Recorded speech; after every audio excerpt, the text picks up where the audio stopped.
Recording in progress. It was true, I think, with all our relatives. Ardith's parents asked a few questions, wanted to see the pictures. They always wanted to see pictures we took. Your other relatives expressed some interest, but it didn't last long, right? I probably had the most interesting experiences because my students cared more than some of the other people.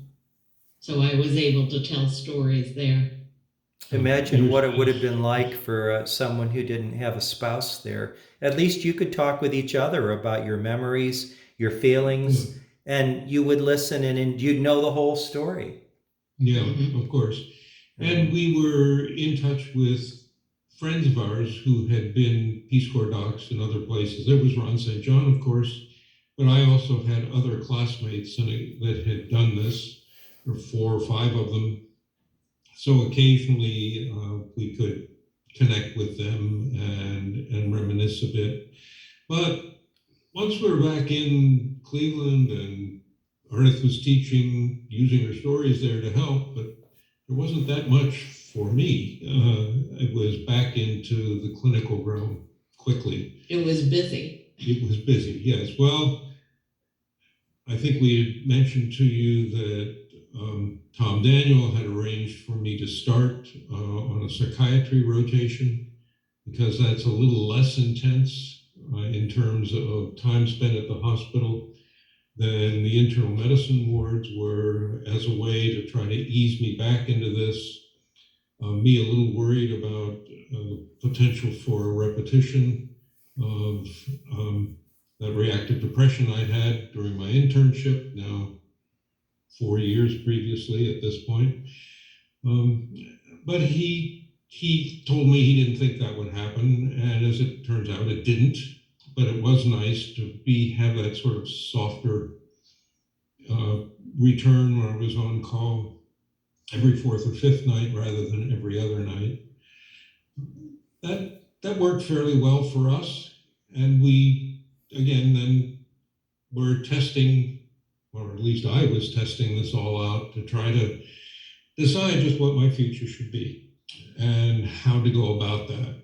And my initial concerns that I enjoyed the public health parts in Bolivia more than I was enjoying the clinical work in the hospital and in the clinics was holding true. I think I was correct, thought then, I was proving myself that I was correct. And so then the question was, how do you plan for that? What do you do next? Now, was the residency under the auspices of Case Western Reserve? Yes, it was back at University Hospitals in Cleveland. So it was back to the place that I had left 3 years previously.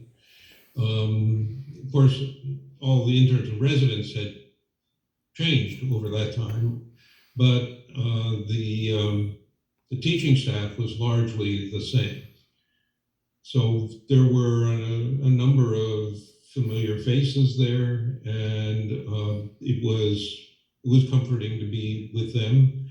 There was some interest there in what I'd done, particularly when my experience overseas helped make some diagnoses of cases that came into the hospital. So I got a little gratification after that. Actually, in my second year there, one of the highlights of it, quite frankly, was Ron St. John coming, because Ron had changed his plans as well. He had planned to do a surgical residency, but after the Peace Corps experience, remember he did 2 years in Bolivia and then 2 years in the Philippines. We did 3 years in Bolivia. So he was then sort of a year behind in that training. Like he'd been gone 4 years, us 3.